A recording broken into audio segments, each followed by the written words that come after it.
তো গাইস, একটা ছোট্ট ব্লগে তোমাদের সবাইকে স্বাগত। আজকে হলো 15ই আগস্ট। 15ই আগস্টের দিন আমাদের বাড়িতে একটু অন্যরকমই হয়, কারণ 15ই আগস্টের দিন থাকে আমার মামার জন্মদিন। তো এইদিকে দেখো, আমি এখন চলে এসেছি দিদার বাড়িতে, আর এটা হলো সামনেই হচ্ছে পতাকা উত্তোলন আজকে, যেহেতু 15ই আগস্ট। আর এই যে হলো আমার দিদার বাড়ি, চলো দেখি দিদা কী করছে আজকে, যেহেতু মামার জন্মদিন। তাই দেখো এখানে দিদা গিয়ে দেখি দিদা এখানে রান্না বান্না করছে। আর এইদিকে দেখো, এটা হলো দিদার রান্নাঘর, এখানে দিদা রান্না বান্না করছে। তারপরে চলে এসেছি ছাদে। ছাদে এসে দেখি যে প্রচুর রোদ আর কি সুন্দর সুন্দর মেঘ। দেখেই তো আমার মনে হচ্ছে মেঘগুলো যেন ধরে বাড়ি নিয়ে চলে আসি, কিন্তু এটা তো হওয়া সম্ভব না। তারপরে দেখি যে মামা যাচ্ছে বাজারে, কী আনে চলো সেটাই তোমাদেরকে দেখাবো। আর আজকে ব্লগটা খুবই ছোট। এদিকে দেখো, মামা যাচ্ছে এখন বাজার করতে। আর কি আনবে বাজার থেকে আমি তো জানি না। আর দিদাকে জিজ্ঞেস করলাম, বললো জানি না কি আনবে না আনবে, সেটা মামা যা খাবে তাই নিয়ে আসবে। তারপরে এদিকে দেখো বাজার চলে এসছে।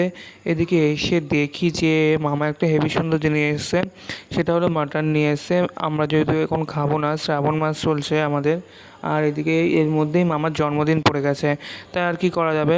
তাই মামার জন্যে আর দিদার জন্য নিয়ে এসছে চর্বি। যারা মাটন খেতে ভালোবাসে তাদের তো ভালোই লাগবে আশা করি। আমার তো মাটন খেতে ভালো লাগে না, তাই আমি খাইও না। তো এখানে কচুর তরকারি রান্না হয়েছিল, এখানে 5 রকম ভাজা হবে সেই জন্য। আর এই ব্যাগে আছে দুধের প্যাকেট, দুধ দিয়ে পায়েস করা হবে। দেখো, জন্মদিন মানে কিন্তু পায়েস ছাড়া একদমই হবে না, তো এখানে পায়েস করা হবে।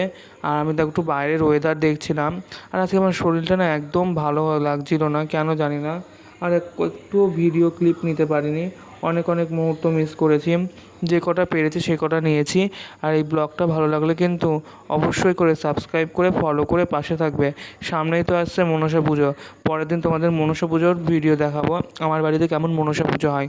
আমার বাড়িতে কিন্তু তোমাদের এই ব্লগে বলে রাখছি, আমার বাড়িতে কিন্তু অষ্টনাগের পুজো হয়। তো কীভাবে হয় সেটা তোমাদেরকে দেখাবো পরের ব্লগে।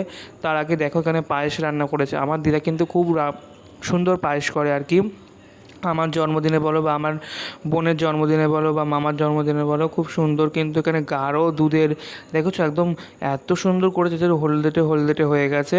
যেহেতু এটা গুড় দিয়েছে, তারপরে বাতাসা দিয়েছে, চিনি দিয়েছে, সমস্ত কিছু দিয়ে কিন্তু পায়েস করেছে। তো এই ব্লগটা ভালো লাগলে অবশ্যই সাবস্ক্রাইব করে ফলো করে পাশে থাকবে। বাই বন্ধুরা, একটু সাপোর্ট দিও প্লিজ প্লিজ প্লিজ, একটু সাপোর্ট দিও আমাদেরকে প্লিজ গাইস।